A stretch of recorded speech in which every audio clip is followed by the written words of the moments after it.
Jam berapa nih? Malam ini kan ada kuliah online manajemen laboratorium.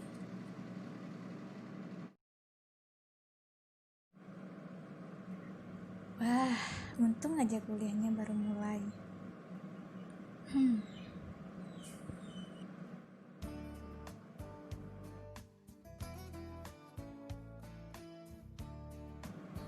Baik, sampai sini perkuliahan kita malam ini.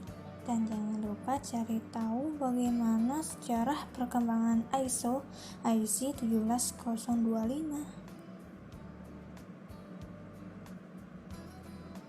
Kita cari tahu dah sekarang bagaimana sejarah perkembangan ISO IC 17025 2017 itu.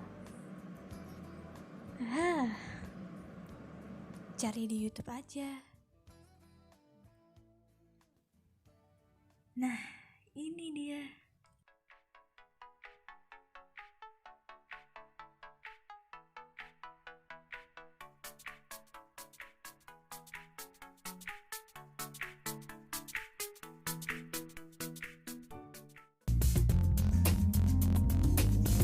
Laboratorium Penguji merupakan salah satu lembaga yang peranannya sangat menentukan dalam penjaminan dan pengendalian mutu suatu produk, sehingga data hasil pengujian laboratorium sangat dibutuhkan baik dalam proses sertifikasi dan pengawasan mutu produk.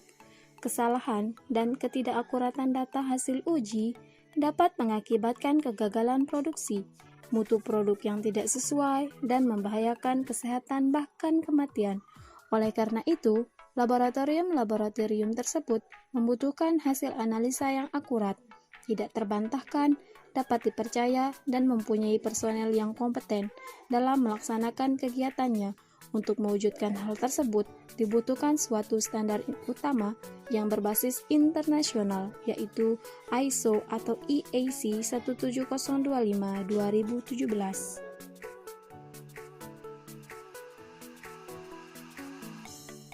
Sejarah terbitnya ISO atau IAC tahun 17025 2017 berawal dari didirikannya sebuah organisasi yang bernama International Laboratory Accreditation Cooperation atau ILAC pada tahun 1977. Organisasi ini bekerja sama secara internasional antara berbagai badan akreditasi laboratorium yang ada di seluruh dunia. Tujuan utama dari organisasi tersebut adalah menciptakan persetujuan saling pengakuan atau a Multilateral Recognition Agreement antara negara anggota ILAC. Pada tahun 1978, ILAC mulai mengembangkan suatu persyaratan teknis untuk laboratorium pengujian sebagai kriteria teknis akreditasi laboratorium. Persyaratan tersebut diajukan kepada ISO untuk dapat diterima secara internasional. Sebagai hasilnya, pada tahun 1978, persyaratan tersebut diterbitkan sebagai ISO Guide 25/1978.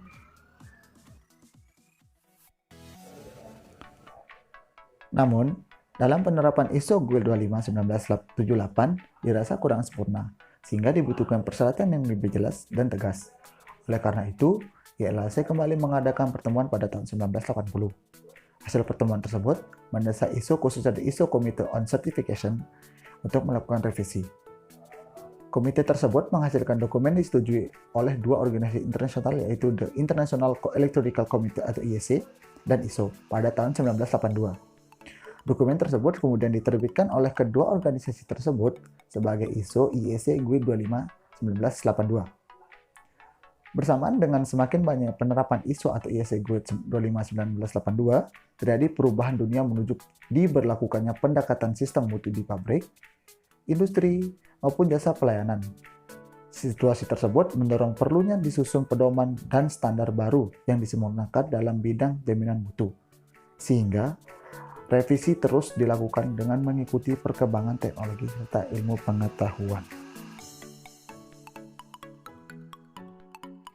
Revisi yang telah dilakukan yaitu Pada tahun 1990 diterbitkan ISO IC Guide 25-1990. ISO IC Guide 25-1990 mengadopsi filosofi dari elemen sistem manajemen mutu, namun tetap mempertahankan spesifikasi kriteria teknis yang ada pada ISO Guide 25-1978. Dalam pedoman ISO IC Guide 25-1990 dinyatakan bahwa laboratorium yang memenuhi persyaratan standar ISO 9002-1987 yaitu jika laboratorium tersebut menghasilkan data pengujian dan atau kalibrasi. Ketentuan tersebut juga berlaku pada laboratorium penelitian dan pengembangan dengan menambahkan elemen sistem manajemen mutu yang disyaratkan seperti pada ISO 9001-1987. Sejalan dengan perkembangan ISO IC Guide 25, European Command for Standardization atau CIN atau CENELEC sesuai dengan mandat dari Commission of European Communities atau ICC menyusun kriteria pengujian laboratorium secara umum sehingga terbitlah standar IN 45001-1989 tentang General Criteria for the Operation of Testing Laboratories. IN 45001-1989 direvisi untuk disesuaikan dengan dokumen ISO IC Guide 1990. Pada tahun 2000, ISO atau EIC Guide 25-1990 dan IN 45001-1998 disempurnakan menjadi ISO EIC 17025-2000.